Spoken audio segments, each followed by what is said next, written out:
here's your host, Jason Voorhees and Aaron Savage. Oh, yeah! Hello, everybody, and welcome to another edition of the Sports and Metal Podcast. We are your hosts. This is Aaron Savage. With me, as always, my partner in crime, Mr. Jason Voorhees. Before we get started, I want to give a shout-out to our number one sponsor, La Terrain Watches. You can see their information right down there. You want to go to their website, www.laterrain.com. That's LA-TOURAINE.com.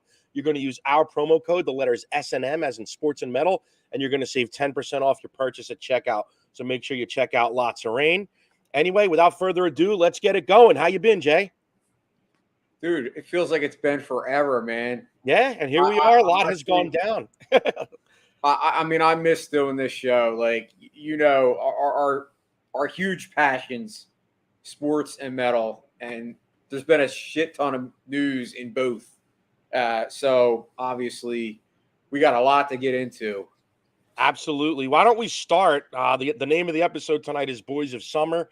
And, you know, one of the biggest things that got me thinking about calling the episode that was really this is the big summer of the return of live music since COVID. I mean, there's been like a slow burn, you know, getting live music back.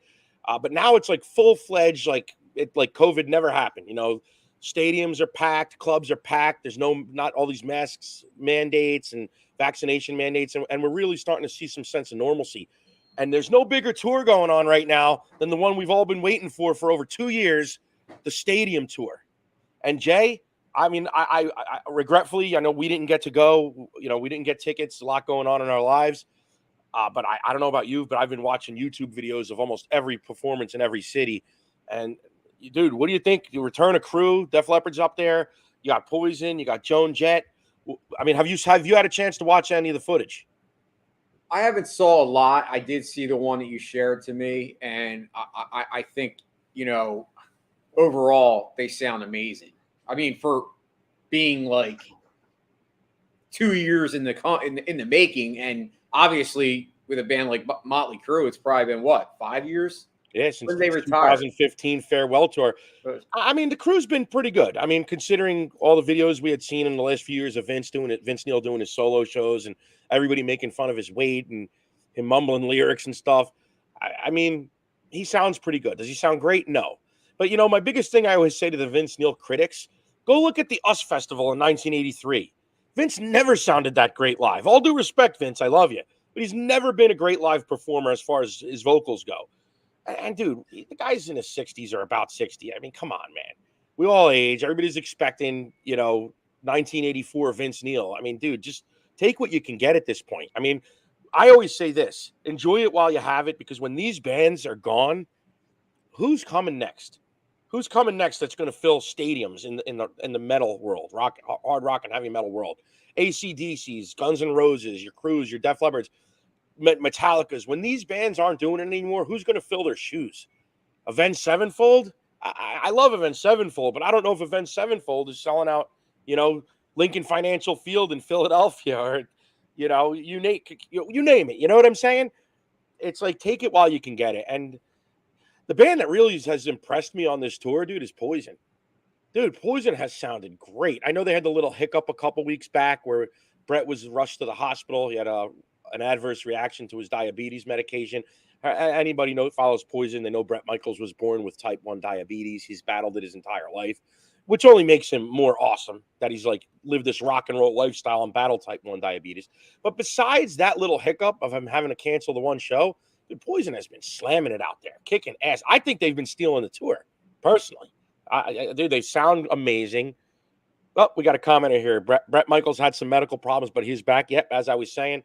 He had adverse reaction to his diabetes medication.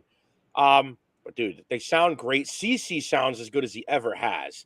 And it's awesome he's doing his little Van Halen tribute on his solo. He's doing, you know, part of Eruption. I'm just happy to see it, man. Eddie Trunk is out there, you know, hosting shows all over the country. Every day he's doing live videos. I've seen him, you know, showing some LA Guns footage. Tom Kiefer's on tour. He sounds great. Dude, M3 just went down back in May. Rock and roll is back, bro. And on that note, Striper, we saw him live. We saw Striper a couple weeks ago We haven't talked about it, obviously. Yep. We saw Striper. Rock and Roll's back, and on that front, there's no bigger news, dude, than the news that just dropped 2 days ago. Hell, fucking Pantera, dude. If this don't get you excited, I don't know what will. Because I mean, obviously, Dime and Vinny are gone. Yeah, dude, it's not Pantera; it's a tribute, right? It's a tribute. That's what I say. I've said it with the whole Van Halen thing when the people got pissed off and said, "Oh, it wouldn't be the same." I get that. It's not the same. But the point is, I want to relive that music in the now. And unfortunately, obviously, with Dime and his brother not being here, we can't with the original members. But there's still 2 surviving members, and the guys that they got to do this reunion tour, I'm stoked about, because both of them are phenomenal. It's phenomenal musicians. And Charlie Benante from Anthrax. You couldn't get 2 better guys, not only musically, but 2 awesome people. Like, I love Zakk Wylde and I love Charlie. I mean, honest to God, dude, when you sent that to me, I almost jumped out of my seat, because, like I said, I've been saying this for years and I've gotten criticized. But the whole thing is like, I look at Pantera. You talked about bands that could, like, fill an arena. Like, Pantera, when they were at their heyday, dude, they were freaking huge. Like, they are a band that I believe, if they were still all together now, would be still selling out like Metallica. No question about it. They were on, dude. And I'm going to take your point a step further. I think if Pantera, if we were able to have Dime and Vinny here and they ever reunited, I do believe that they would probably sell more tickets touring than they did in their heyday. Because as big as they were in their heyday, they're bigger now, in my opinion. Like, their legacy has just grown because their sound was so unique at the time that they were big. They were the only metal band that was, like, getting any traction as far as, record sales and recognition. They kind of transcended the trends. Sebastian Bach always said that about Pantera. Pantera did whatever the fuck they wanted, and they were able to pull it off. Not many bands can say that. Metallica is one, but Metallica is Metallica, Pantera did it. I mean, they got heavier and heavier with each record. They shunned trends, and they still maintained their fan base. And the fan base, like I said, has only grown since. So, and I go back to what we were just talking about with the stadium tour. Okay, it's not the original band. We get it. We still have Phil. We still have Rex. And I'll even say, Phil doesn't sound close to what he sounded like in Pantera's day. So that's something you're going to have to live with. You're not going to get the old school Phil Anselmo. But I go back to what I said a minute ago. Take what you can get, bro. When these guys aren't here anymore, it's gone. It's gone. So take what you can get and enjoy the hell out of it. I'm so pumped for this, bro. And Zakk Wylde was great friends with Dime. And to me, and you and I have talked about it, if we ever thought of somebody that would be the perfect fit to tour, and we said it before Vinny died, and Vinny, I from what I recall, Vinny was always open to, if it ever happened, it would be Zakk. The problem was Vinny had no relationship with Phil Anselmo up at the time of his passing. He never forgave Phil. He blamed Phil for Dime's murder in many ways because of that article, that interview that Phil had done. I forget, it might have been Metal Hammer magazine, but I don't know if you remember when Phil said, Dime deserves to be severely beaten, blah, blah, blah, because they had their falling out. And then Vinny never forgave Dime for that. Vinny never forgave Phil for that because he thought that incited the fan to go kill Dime, which is unfair. I get it. But, that's how he felt. That was his brother. So, but even then, Vinny said if it ever did happen, it would be Zakk. So to have Zakk there, we've talked about it. It's an unbelievable fit. He's a great friend of Dime, and I think if somebody's going to learn Dime solos note for note and do the respect to it, it's going to be Zakk. I mean, their signature and tone was always similar. I agree. I always said that when you listen to a lot of their the tremolos and the One thing, it's going to have a lot more pinch harmonics now with Zakk. Well, and that's true. Zakk is probably the king of that. So, yeah. But I mean, Dimebag had his share of that in songs. So, like you said, I think it is the perfect fit. And honestly, dude, if they come around here in our area, I don't care if the tickets are like $200 or $300. I'm buying them. I have to see it because I never saw Pantera live. Like the real Pantera. I saw Pantera live 2 or 3 times.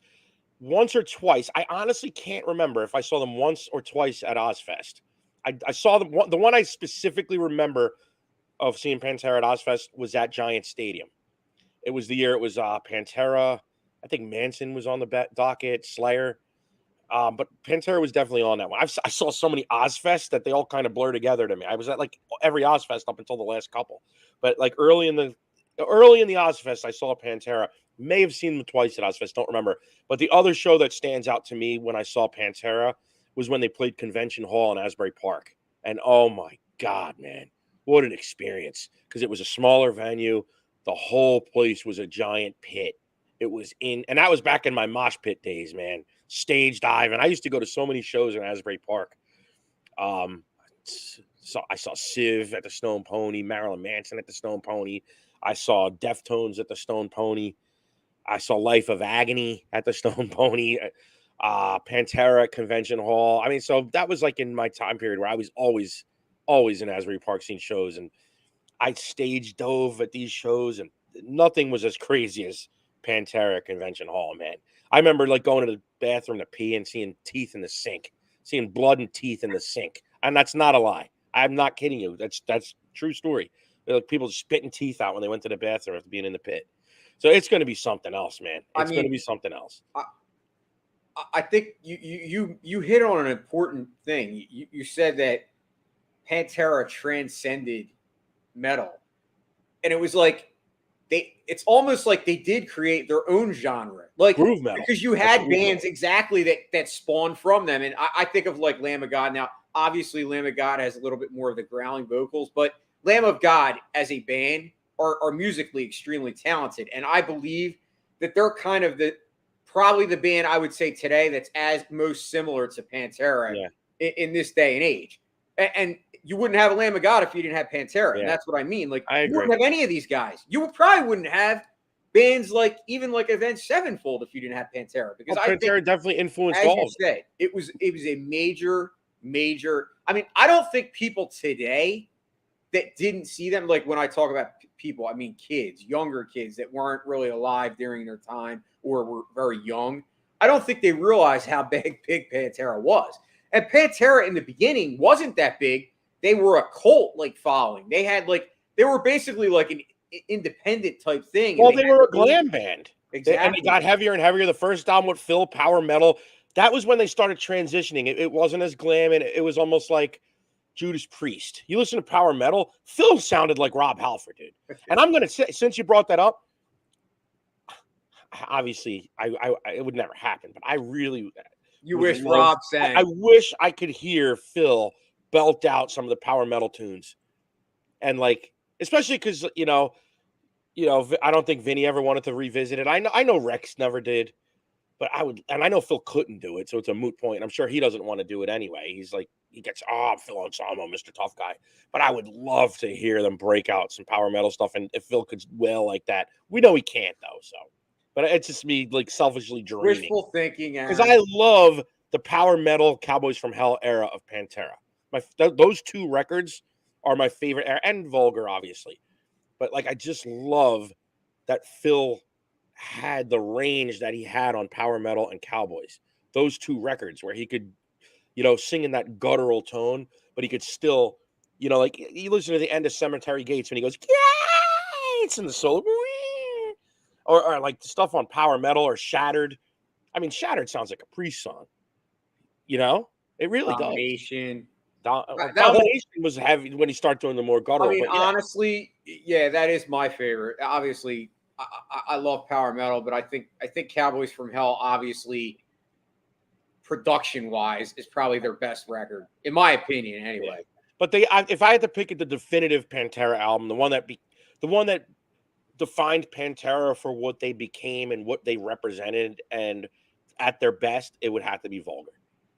I'm going to be honest with you, just because I think that was the stepping stone record from the transition from the power metal Cowboys era, where they became the band that they wanted to be and who they would always become. Oh, I'm not arguing with you. I guess I'm just saying that's my favorite. Oh, I'm with you 100%. always go to Personal Cowboys favorites. I love the power metal Cowboys era. 100%. 110%. Anyway, let's stick with this heavy metal theme. There's a couple other stories this week.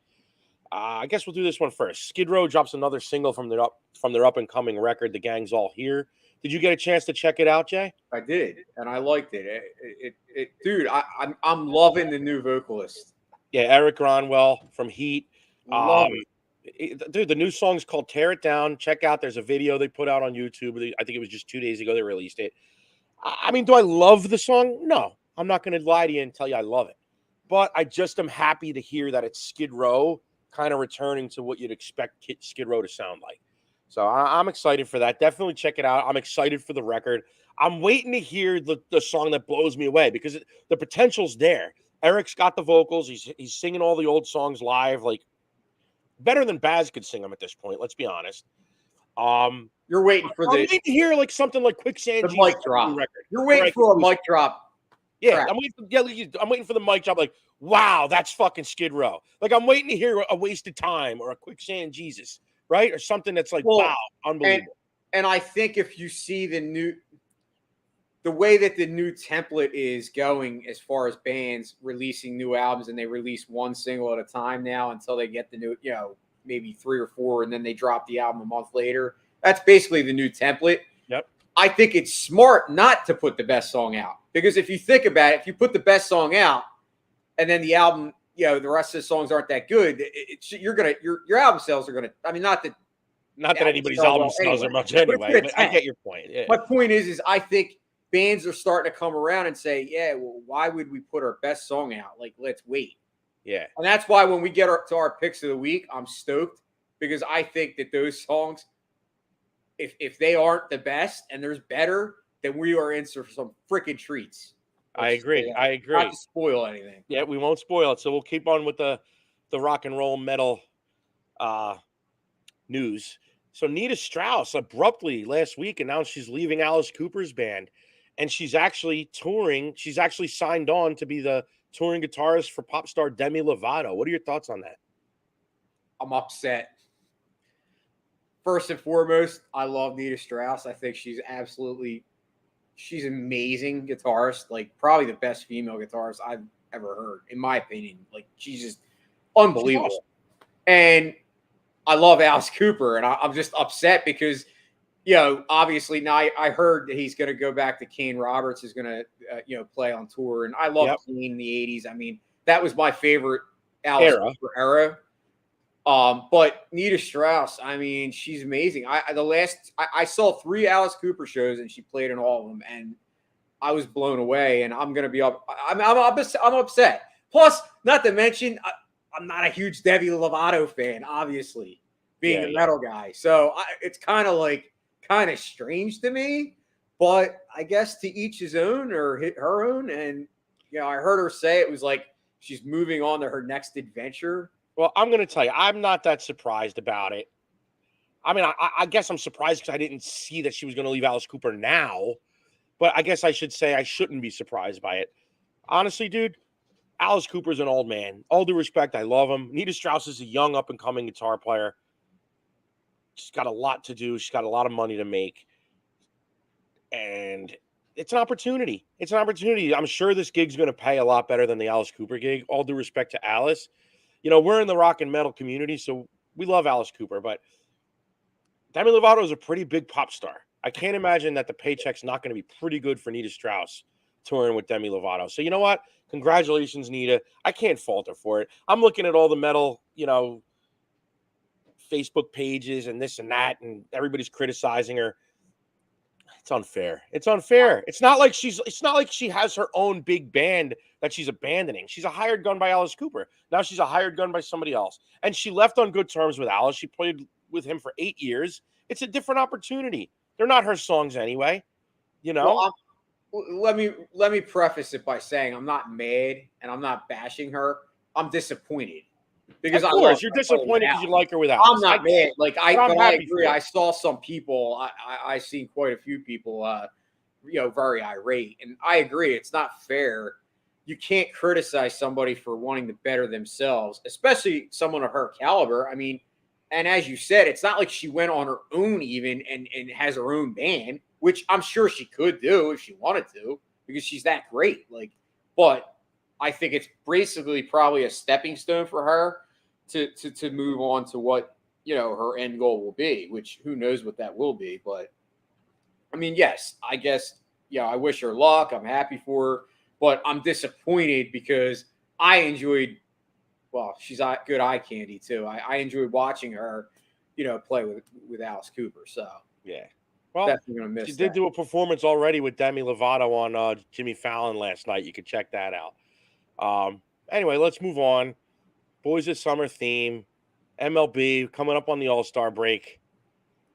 I decided we should put this in the show just because you were texting me the other day. You were saying you don't like how the managers pick the pitchers and the subs. You think it's biased, and you were basing that on Clayton Kershaw getting picked for the All-Star game. So tell me, what's bothering you? What's on your mind, Jay? I mean, listen, I know it's the way that they've been doing it for a while, and okay, I get that, but I do feel like there's always going to be some people that miss out on an All-Star every single year. There's always happens where you just don't have the roster size to be able to get everybody in.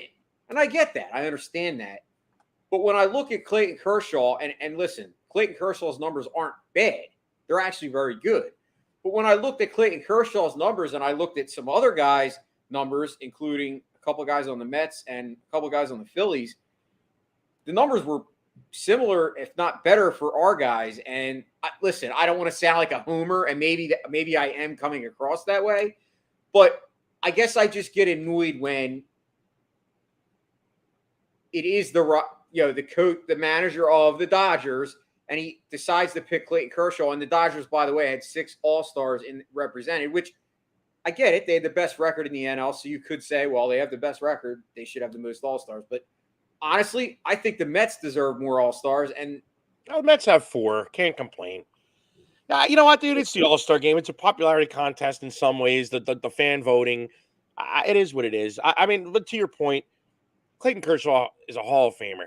And you know what? When he's at the end of his career, he's certainly going to deserve to be the legacy pick, which is something new that they instituted, which I like. You saw, the commissioner was allowed to pick an AL player and an NL player as a legacy pick to represent their career accomplishments. He picked Albert Pujols in the NL and Miguel Cabrera in the AL, which Miguel might have made it anyway. He's hitting 300. But you know what? Unless Clayton Kershaw was getting picked at the legacy pick, which he wouldn't, because there's no sign he's retiring anytime soon. I agree with you. I don't think he deserved it. When he's pitched, he's had an amazing year. But I'm going to make the argument, if you're going to put him in there and he's missed time, Max Scherzer has been better and he missed time. Max Scherzer has more strikeouts, a lower ERA, more wins, lower whip, like this across the board. So I'm with you. Taijuan Walker on the Mets was a snub. I know you're beefing Zach Wheeler's a snub. You know what? I'm not going to lose sleep over it. It is what it is. It is. I guess I'm just frustrated because it's another thing that I don't like about Major League Baseball. And, we've talked about the Hall of Fame, and we could do 3 shows on that. I mean, I'll tell you something that bugs me, and you're going to get mad at me because you're a Phillies fan. But, dude, to the point, I mean, I think the All-Star game should really be the best of the best. I do agree there should be maybe a new way to pick the All-Stars, but we've said this our whole lives, so nothing's going to change. So it's kind of just shooting the shit. But I'm going to say something that's going to piss everybody off. Okay, Kyle Schwarber, I get it. He's leading the NL in home runs right now. But he's also hitting like 205. And he's also struck out like 100 times at the All-Star break. You could get mad at me all you want. I don't see how a player hitting 205 that strikes out in almost 50% of his at-bats is an All-Star. And if he was on the Mets, I'd say the same thing. So I got so many problems with the All-Star game. Just like I have so many problems with how Major League Baseball is played today. And I have so many problems with overvaluing OPS and power. But I'm not going to win my argument, so whatever. It is what it is. It is what it is, Jay. You're not going to win the get off my lawn, soapbox rant. But, no. But be honest, like, there's something to what you're saying, and I get the frustration because I'm frustrated about it. How there's sometimes where, I'll say something about somebody's average and people are just like, oh, average means nothing. And I don't know how you can actually say that. I get that average isn't the be-all, end-all anymore. Yeah, but to your point, when people say average means nothing, what makes it ludicrous is that if a guy was hitting more balls, he'd probably have more home runs and extra base hits, which would therefore lead to a higher OPS. So they're like, oh, it's all OPS. Average means nothing. But it's a flawed way of thinking, because the less contact you're making, the less opportunities you're having to hit home runs and extra base hits. And in my opinion, and like I said, this is my opinion, situational hitting is more important than just the average. So if a guy maybe has a 205 average like Kyle Schwarber, but his situational hitting with runners in scoring position is like 315, then I don't know if you can have the same argument about the average. So I'm just kind of, in fairness, you're right. Point. In theory, you're right, but that's kind of like, again, it's wishful thinking, because if a guy's hitting 205, he's probably not a good situational hitter. Right? Right? Am I right or wrong? Like, what you're saying is wishful thinking. Like, oh, if he's a great situational hitter, but he's hitting. No, it usually doesn't work that way. It's typically not how it works. Let's be honest. Kyle Schwarber is also benefiting from the ballpark he's playing in. He's playing in Citizens Bank Park, which is a home run hitting park. He's a power hitter, right? Look at the Yankees with Joey Gallo. Dude, this guy, granted, he's not an all-star, but this is a guy that shouldn't even be in Major League Baseball, Joey Gallo, Jay. The guy can't even hit 200. He is like ultimate modern player of like, why is this guy even in the big leagues? He can't even hit. It's like once in a blue moon, he happens to make contact, and it happens to go a long way. That doesn't make him a good baseball player. It's a flawed way of thinking. That's the way that the game has went, and that's what people want to see. And I don't know. I don't believe that they want to see it. That's where I disagree with you. I don't believe they want to see it. I think I've actually kind of figured something out. You know how we always talk about there's this younger generation that like is like so sold on OPS, and they're obsessed, and they argue with us till they're blue in the face and say the average doesn't matter and this doesn't matter. You're old school. You ever notice that it's the same group of people? It's because, you're always going to have fans that love a sport. So they're like baseball fans. I get it. So they're young baseball fans, and that's the way they think. But that's not who you're missing out on. What your concern is the average fan. What Major League Baseball is missing out on is the casual fan. You're always going to have the diehards. They're not going to go anywhere, right? In '94, when MLB had the strike, we said, oh, we're never going to watch baseball again. But we came back. We came back because we love baseball. Just like there's young kids that are 16, 17, 18, 19, 20 that are of this new school mentality. They're not going anywhere. They love baseball. They want to sit through a 4-hour game like watching fucking paint dry. But what you're missing out on is the casual fan. Hey, Fred, thanks for checking in. What you're missing out on is the casual fan that you want to draw in to increase your fan base. You know what I'm saying? How many people do you hear say, oh, baseball's boring. I can't sit and watch through a 4-hour game. Well, maybe that wouldn't be the case if balls were getting put in play and it was exciting and the game was over in 2 hours and 20 minutes and it was constant action. So it's a flawed way of thinking, dude. It really is. It really is. We're looking at it in tunnel vision. We're sports fans. We're baseball fans. You gotta account for the non-sports fan. The one Phillies game that I've been to this year so far, I've only been to one, which is kind of disappointing, but I just, between finances and just not being able to get down there, I've been to one. But the one game that I went to was probably almost a 4-hour game. Yeah, there was like 23 strikeouts in that game, and it's just like it's ridiculous. I just watched the Phillies this previous week. In 2-game series, they had 23 strikeouts. They didn't walk once. How is that having any kind of plate discipline? Where is the plan? Where is the old school mentality of going up there and letting people, taking some pitches and maybe possibly helping your chances against a pitcher that's actually, hittable? Well, here's the thing. That's kind of loaded, because a loaded thing to say, because again, the modern way of thinking is to take all the walks and the strikeouts are okay as long as you're getting your walks and then you periodically getting your extra base hits. So the Phillies, that's like maybe a whole different thing. You saw these games, they didn't walk. They're striking out a ton. Well, that's got to be fixed in any era, right? It's not so much that being the issue. The issue is now the modern ball player is so interested in drawing a walk that they're taking hittable pitches. Brandon Nimmo is a great example on the Mets. You look at Brandon Nimmo's first couple of years, he was literally, I remember one year he had 179 at bats and he struck out like 90 times. Dude, that's a ridiculous amount of strikeouts, but he had like a 400 on base percentage because he also walked like 65 times in that small sample, right? And he had some extra base hits, so his OPS was decent. But when you were watching him, like the eye test, it was brutal to watch. So somebody that didn't watch Brandon Nimmo on a daily basis and values OPS so much is like, oh, this guy's awesome. And you heard it all the time. But Mets fans that were watching this guy, they started getting frustrated. He's known as a guy that's always happy and smiling. Mets fans were like, wipe the smile off your face, Brandon. Brandon, you suck. We were getting mad as fans because you started watching him strand runners on second and third because he'd come up with guys in scoring position and he would never take the bat off of his shoulder.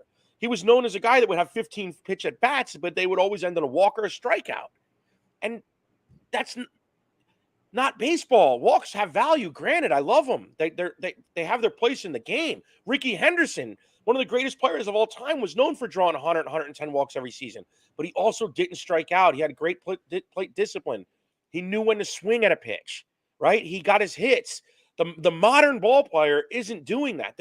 They're taking all kinds of pitches, and they're only swinging for the fences. So it's so much more than what you said.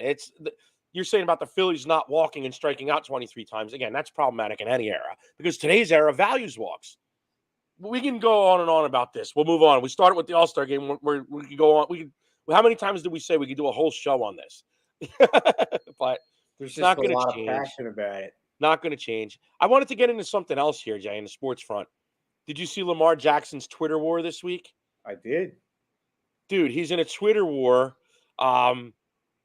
with Bernard Pollard of Ravens fame. He was a Super Bowl champion with the Ravens back in 2012, I guess.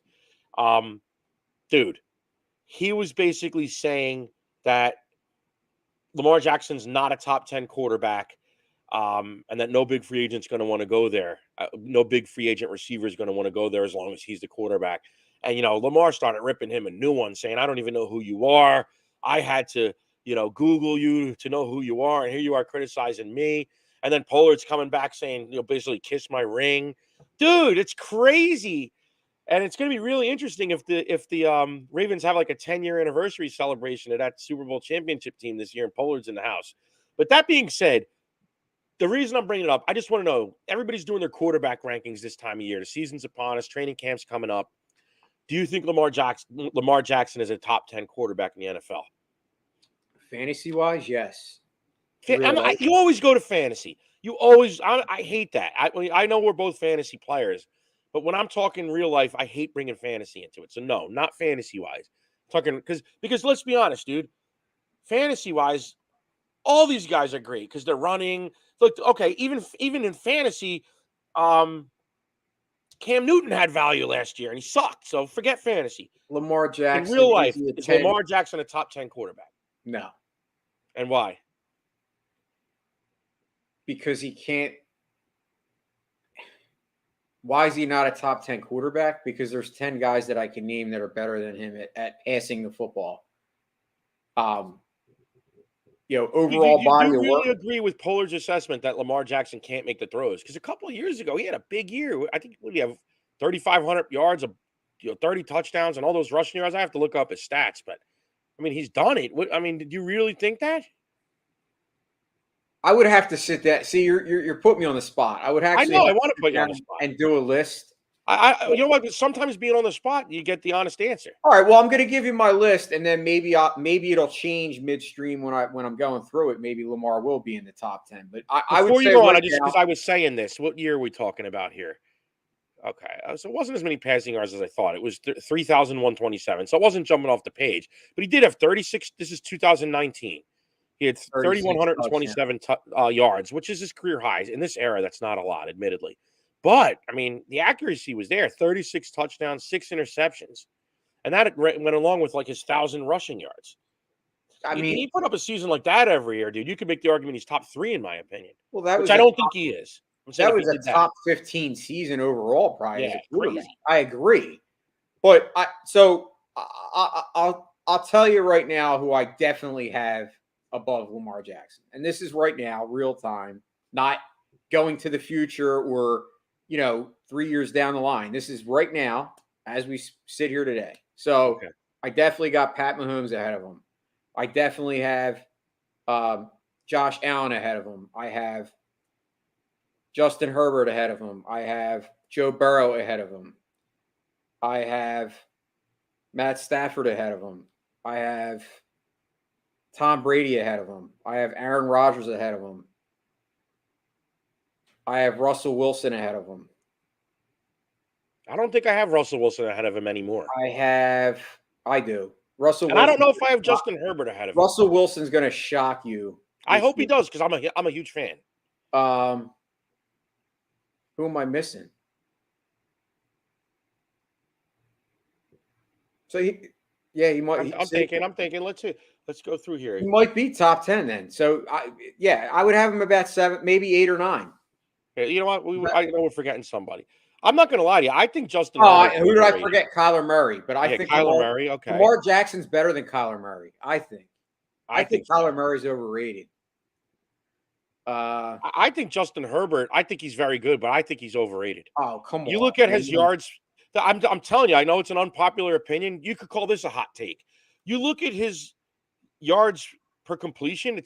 People would criticize Tua, but his numbers are like right with Tua's as far as like his long throws, his yards per completion numbers.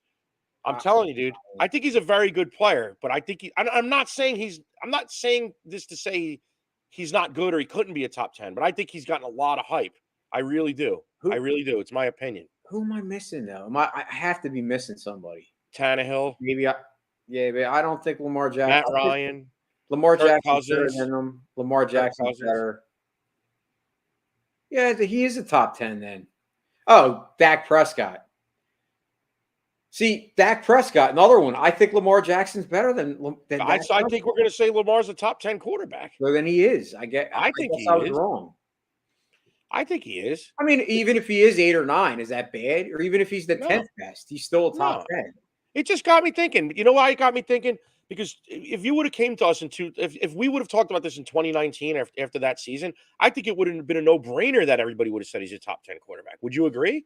Yeah, I think the one thing that kind of a lot of people focus on is the fact that he still runs, like he still tends to be a run-first quarterback. But that, to me, does not mean you can't say that 2019 is an outlier and that shouldn't have happened. It did happen. He threw 36 touchdowns and 6 interceptions with no wide receivers, by the way, Aaron. That's the other thing Lamar Jackson doesn't get. If you're going to criticize Lamar Jackson for his passing, then you absolutely have to say, well, maybe it's partially because he hasn't had weapons. I said the same thing. Now, this is going to be the huge year for my quarterback. Tua and Jalen Hurts both got weapons. Jalen got A.J. Brown, and Tua got Tyreek Hill. So they both got top 10 wide receivers now in their stead. And Miami arguably already had one in Jalen Waddle. And Devonta Smith isn't top 10, but he's a talent, So I think this year, if you see Tua and Jalen Hurts move I think that's a big possibility, then I think you could make the same argument for Lamar. Like maybe if he had a decent wide receiver, now he does have a great tight end, but I don't think he's had the weapons that some of these other quarterbacks have. Let's face it, Pat Mahomes, until he is dethroned, is still, if not the best, he's one of the top 2 best. Between him and Josh Allen, I could say it's probably either or. Pat Mahomes is probably slightly better just because of the body of work and winning a Super Bowl. But Pat Mahomes also had Travis Kelce, Tyreek Hill. I mean, he had everybody. So you can't say that doesn't put Pat Mahomes on one of these other teams with no weapons. He might not be as good.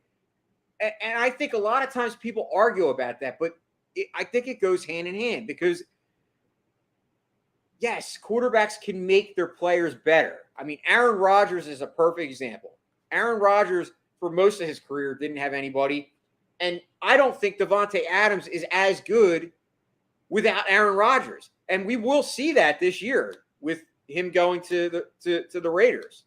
Now, him and Derek Carr were best friends, from college. It's possible that Derek Carr jumps up into the conversation of being, a top 10 quarterback because now he has weapons. Like, I don't know. It's so, to me, it's like always not trivial. What's the word I'm looking for? There's always,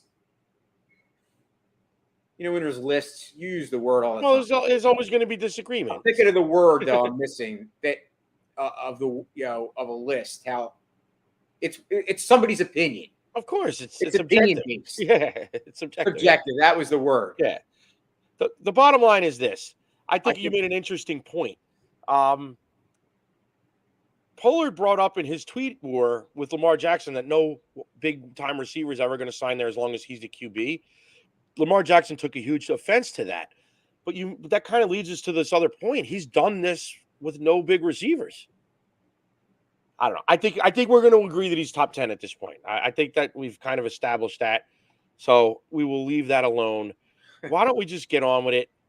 Dude, we're really hyped for these. So let's just do it. It's time for the picks of the week. The picks of the week. Let's do it. Well, dude, as you know, Ozzy released his first single for his upcoming album, Patient Number 9, a couple weeks back. The name of the album is going to be Patient Number 9. The track is called Patient Number 9. Ozzy just released this like a couple of days after having a life-altering surgery. Sharon Osbourne said it was like a make-or-break surgery for the rest of his life. So the timing was kind of like, wow, it's awesome that he put this out. I mean, I can't believe he just put the Ordinary Man album out a couple years ago, and everybody thought that was going to be his swan song. Here he is back working with producer Andrew Watt on a follow-up. The album's going to have all kinds of guests on it. The late Taylor Hawkins is on the record. Mike McCready from Pearl Jam's on it. And the first single here, Patient Number 9, has Jeff Beck, the legendary Jeff Beck, on guitar. Dude, the track is awesome. I said Ordinary Man, I thought was Ozzy's best record since Osmosis. I loved Osmosis, but everything after that, I take it or leave it. Until Ordinary Man. Great record. And if the rest of the record is going to sound anything like Patient Number 9, we're going to have like Ordinary Man Part 2. It sounds great. It's a 7-minute epic song. And Jeff Beck has like this epic outro guitar solo. It's just awesome. And it's just so good to see Ozzy getting some music out. And we wish him the best. I hope he's doing well. I hope he's healing. I can't imagine. Ozzy talks about touring, but I can't imagine he's healthy enough to ever tour again. So again, let's take what we can get while we have it. It's a really great song. Definitely, if you haven't had a chance to check it out yet, check it out. It's called Patient Number 9 from Ozzy's upcoming record, Patient Number 9. And it sounds fucking awesome, dude. So that's my pick of the week. What do you got, Jay? Dude, it's fucking awesome. And it came out on my birthday, by the way. That's very true. Great birthday gift. And you got 2 birthday gifts. And here comes the other one. My pick of the week. And I'm so excited to be able to do this because I've been waiting since 2016. I'm wearing the sweatshirt right now, baby. And my pick of the week is Megadeth's brand new track, We'll Be Back, off their upcoming album that will be out in September. I think the same month as Ozzy's. Same week, actually, I think they both come out. Yep. And that album is The Sick, The Dying, and The Dead. And that will be out, as I said, in September. And let me tell you, when I first heard it right away, I was like in love because I've been waiting. Now, I know you and I kind of had this, not disagreement, but we differed in opinions on Dystopia. I know that you're not a super big fan of how Megadeth has kind of went. Not that you don't like them. You're just. I think it's awesome. I just think it just sounds a little redundant. Exactly. They're more recent records. Let me tell you, like I liked Dystopia a lot, but it still wasn't what I was looking for. This is absolutely what I've been waiting for. Because this, right away, as soon as I heard it, I kind of went back to like the Peace Cells era and Rust in Peace. Both because this song has elements from both. But it also has a fresh spin of something I've never really heard from Megadeth. So I know you've heard it, Aaron, and I know I shared it to you, and I don't know how often you listen to it, but that breakdown that happens right at the end before the last solo, that breakdown is something that I've never heard from Megadeth. Like it's a thrash type breakdown, but I've never heard Megadeth actually do that. So to me, it was something new that I kind of saw that they threw into, to this track. But what I'm getting most out of the new Megadeth is I've changed my opinion. So I always was team Marty Friedman. Dude, I got to tell you, man, this guitarist. I know you love Kiko. Kiko he might be my favorite guitarist in Megadeth. And dude, I'm a diehard Megadeth fan. For me to say that, dude, when I hear this guy's solos, it blows me away. Like, he's better at Marty Friedman solos than Marty Friedman. Ooh, bold statement. Dude, I'm telling you. Nah. So, anyway, that's my awesome. pick of the week. I got no questions. We'll be back. I don't know what your thoughts on the track are, but I hope you agree with me. I told you, I love it. I'm excited. I'm excited for the Megadeth record. I'm super pumped up, man. A lot of good music coming, and I'm really pumped, bro. Awesome pick of the week. Anyway, guys, we hope you enjoyed the show. Before we check out, I want to remind everybody once again, please check out our number one sponsor, La Terrain Watches. Again, you're going to go to their website, laterrain.com. That's www.la-touraine.com. Use our promo code S&M as in sports and metal, and you're going to save 10% at checkout. Also, please don't forget to check us out on social media at Sports and Metal, Facebook, Instagram, Twitter, and don't forget to check out our website, www.sportsandmetal.com, to get your fix on all things sports and metal. As always, it was a pleasure, Jay. Great show. Hope you guys enjoyed it out there. And until next time, rock on. Peace out. And that's our show. Tune in next time for more Sports and Metal with Jason Voorhees and Aaron Savage. Woo, yeah! Got something to say? Hit us up at sportsandmetal0423 at yahoo.com or on Twitter at